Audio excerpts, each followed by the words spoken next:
మరి వారు లేకుండా ఉన్న చోటు లేదు కదా తావని అడుగుతున్నాడు. చూడండి, ఏకోహమస్మీతి చ మన్యసే త్వం నహృచ్చయం వేత్సి కవిం పురాణం యో వేదిత కర్తకస్య తస్యాంతికే త్వం వృజినం కరోషి. వృజనం అంటే పాపం. మరి ఆ సాక్షి దగ్గరే నువ్వు పాపం చేస్తున్నావు, ఎంత ఘోరమైన శాస్త్రకారుడు నిలదీసి ప్రశ్న అడుగుతున్నాడు. కనుక భగవంతుడు లేనటువంటి చోటు లేదు కాబట్టి జీవితంలో పాపకార్యం, దుష్కార్యం, దోషభూయం, అపకార కార్యం చేయనేకూడదండి. ఇంగ్లీష్లో ఒక చక్కని వాక్యం ఉంది, జ్ఞాపకం పెట్టుకోండి. Do all the good you. మీరు ఎంత మంచి చేయగలరో అంత చేయండి. చూడండి ఎంత చక్కని బోధ.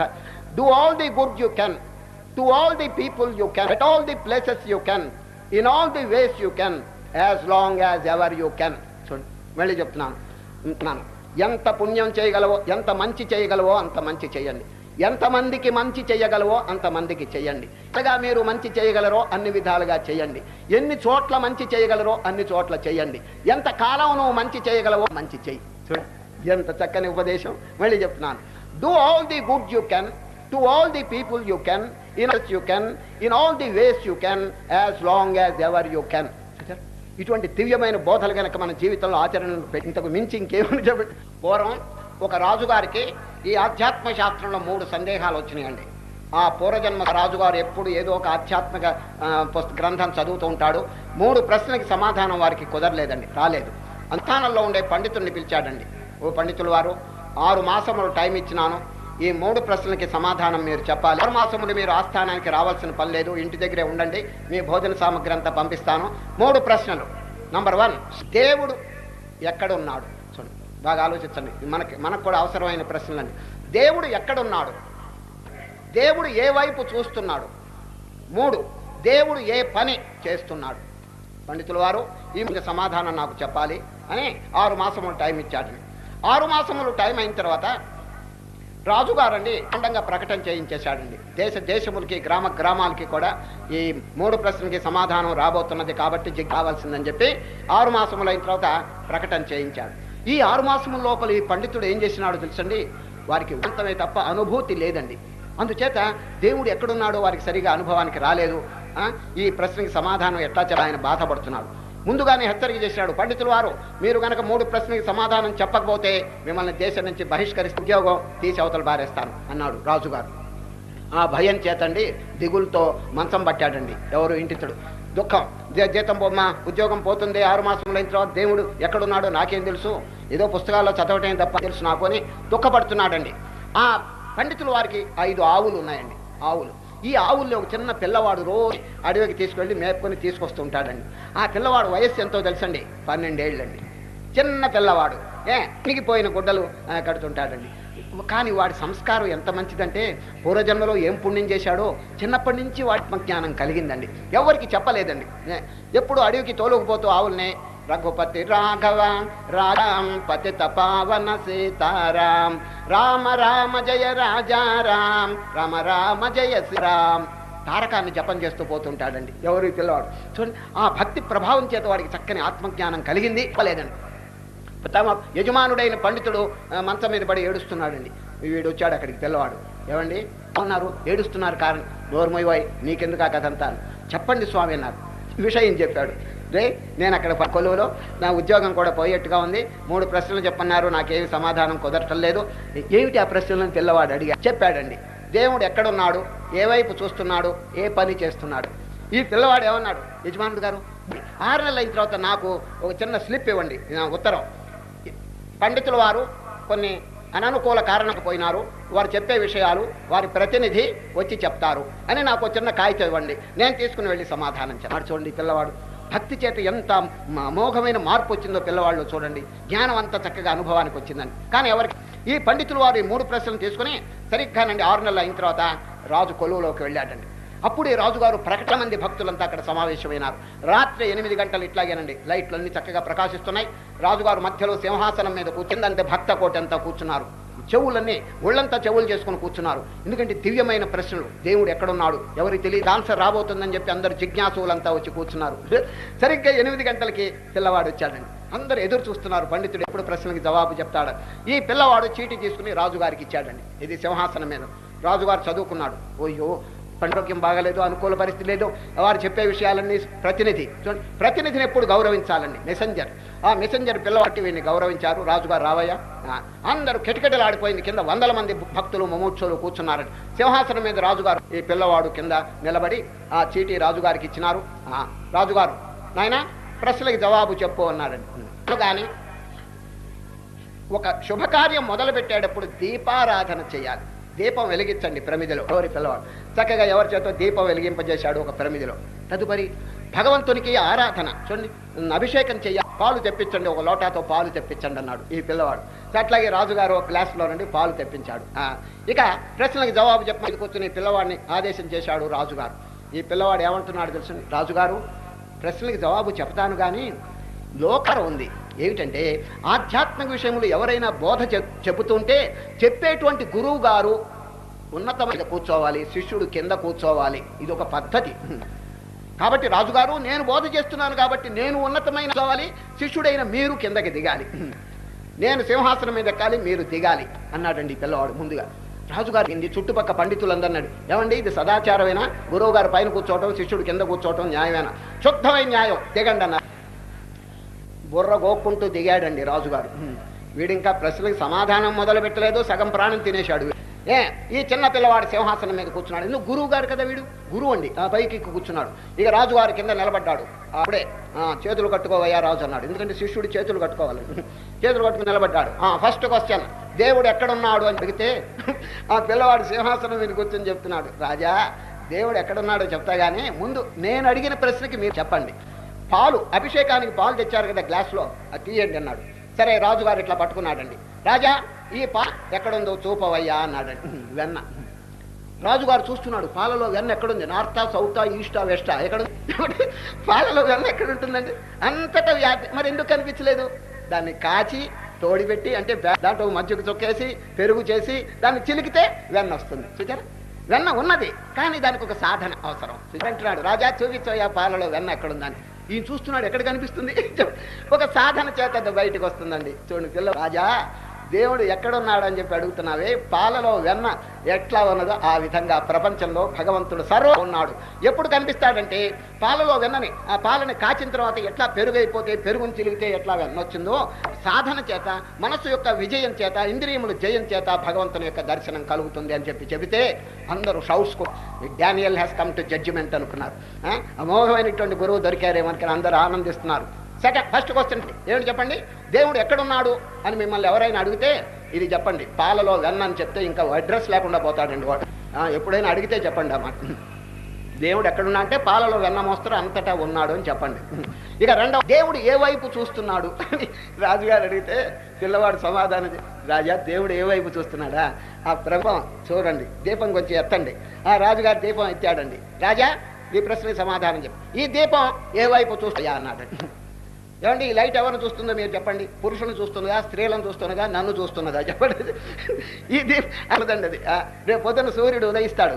హిందువులను చూస్తాడా, మహమ్మదీలను చూస్తాడా, క్రైస్తవులను చూస్తాడా చెప్పండి కొంచెం. సూర్యుడు గారు అందరినీ ఏమితో చూస్తాడండి ఇది సార్. అదేవిధంగా బ్రహ్మాండం అంతటి కూడా భగవంతుడు ఓం సహస్ర శీర్షా పురుష సహస్రాశ్రపాత్, అనేక నేత్రములు, అనేక చేతులు, ఇవన్నీ కలిగినటువంటి మహనీయులు ఎవరు? పరమాత్మ. వారి నేత్రం ఒక దృష్టి ఒకవైపు ఉండదు. దీపానికి అన్ని వైపులా ఎట్లా చూడటం అనేది ఉంటుందో అదేవిధంగా భగవంతుడు అన్ని వైపులా ఒక్కసారి చూస్తుంటాడు. కాబట్టి ఇక పాప భీతి తప్పకుండా, ఏకాంతంలో కూడా ఎవరు పాపం చేయకూడదు. మనస్సులో కానీ ఇంద్రియములతో కానీ ఎప్పుడు కూడా పాపం చేయకూడదండి.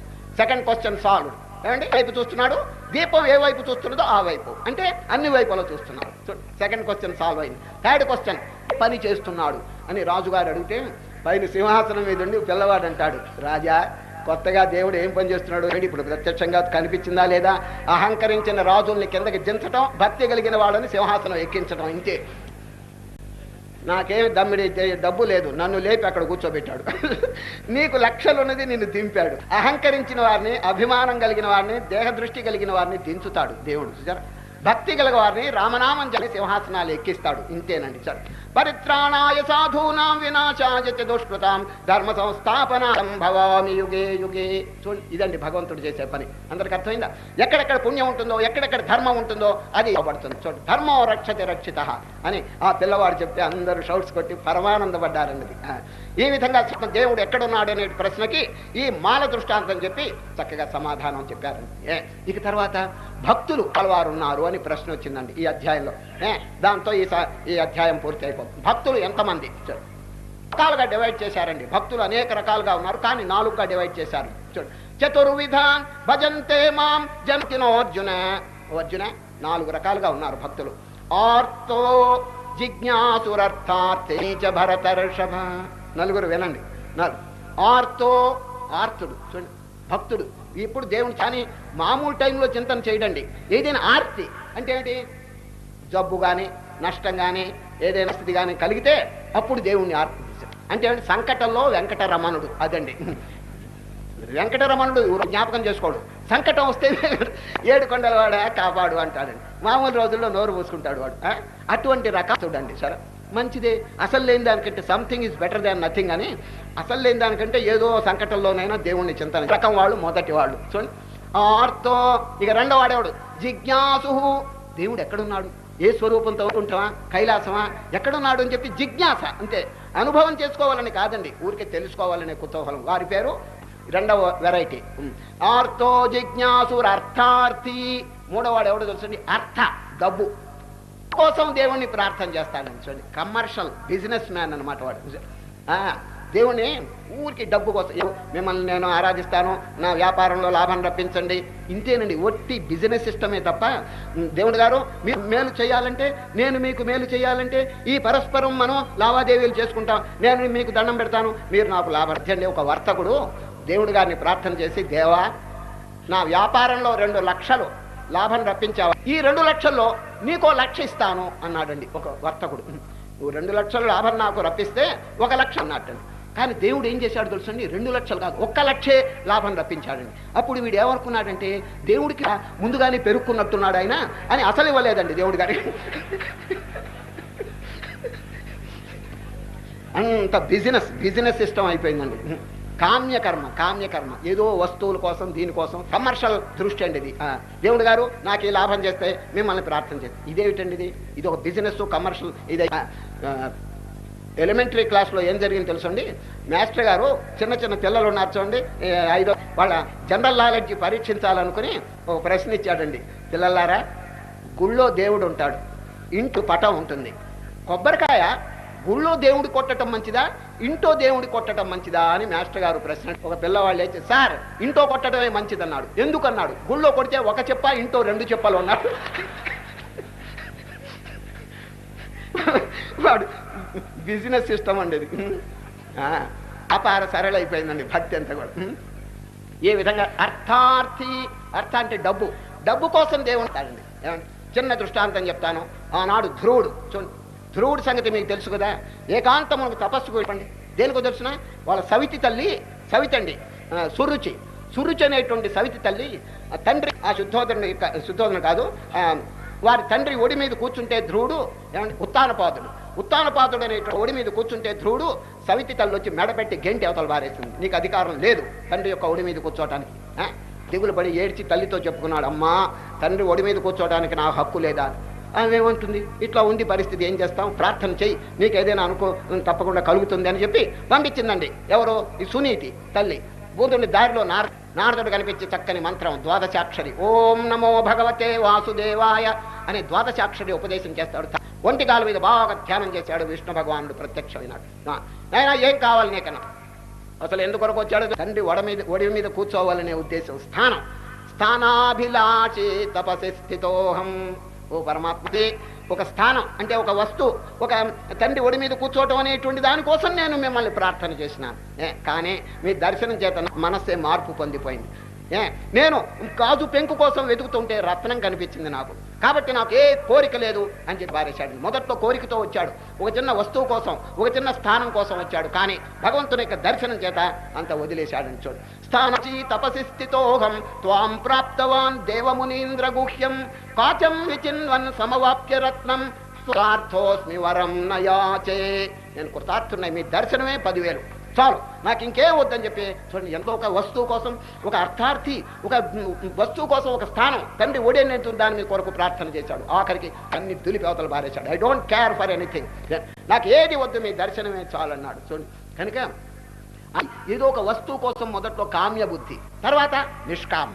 నిష్కామ బుద్ధితో భగవంతుని ఆరాధించడం చాలా ఎందుకని మీరు అడగచ్చు. ఏమండి, మన కోరిక దేవుడికి తెలపవలసిన పని ఏమిటి చెప్పండి. మన హృదయంలోనే ముందుగా సాక్షిభూతి వారికి మనం అప్లికేషన్ పెట్టాలనా, దేవుడు గారు మా ఇంట్లో ఈ అవసరం అనేది మనకంటే ముందుగా వారికి తెలుసండి.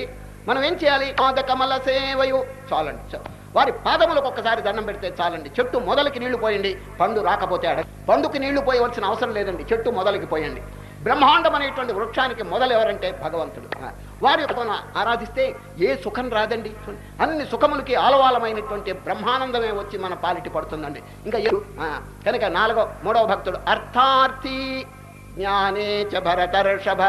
4వ భక్తుడు ఎవరు? ఈ నలుగురిలో జ్ఞాని అట్మోస్ట్ సుపీరియర్ అని చెప్పేస్తాడు శ్రీకృష్ణ పరమాత్మ. ఉదారాసైతే జ్ఞానేతు ఆత్మైవ మే మతం. అర్జున, నలుగురు గొప్పవారే, మంచివారే, కానీ 4వ వాడేంటి అందరికంటే గొప్పవాడు. ఎందుకు? వారికి నాకు భేదం లేదు. చూచారు, జ్ఞానం కనుక పొందితే భగవంతునితో సాడు. బ్రహ్మవిత్ బ్రహ్మైవ భవతి. బ్రహ్మజ్ఞానం కనుక కలిగితే శిష్యుడికి గురువుకి భేదం లేదు, జీవుడికి శివుడికి అండి.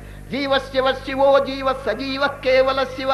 అది తాడు పెట్టి కట్టబడినంత వరకు పాశబద్ధుడు జీవుడు, పాశం కనుక తెగిపోతే జీవుడు శివుడు అయిపోతాడండి. పాశబద్ధస్తథా జీవో పాశముక్త సదాశివ. కనుక 4వ వాడైనటువంటి జ్ఞాని చాలా గొప్పవాడని చెప్పేస్తున్నారు. ఆ జ్ఞానం అనేటువంటిది ఏనాటికైనా సంపాదించి ఎన్ని జన్మలో ఈ విధంగా ప్రాక్టీస్ చేసి ఒక జన్మలో తురీయ స్వరూపం, ఆ భగవంతుడి యొక్క స్వరూపం చక్కగా తెలుసుకుని జ్ఞానం యొక్క అనుభూతి కలిగితే వాడు జ్ఞాని ధరిస్తాడు. అనేక జన్మ సంసిద్ధస్తతో యాతి. జ్ఞానం గలవాడు అనేక జన్మలు ట్రై చేసి ఆఖరికి మోక్షం పొందేస్తాడు అని ఈరోజు విజ్ఞానం దానికి సంబంధించినటువంటి జ్ఞానం శ్రీకృష్ణ పరమాత్మ చక్కగా బోధ చేసి ఈ 7వ అధ్యాయం విజ్ఞాన యోగం సమాప్తి.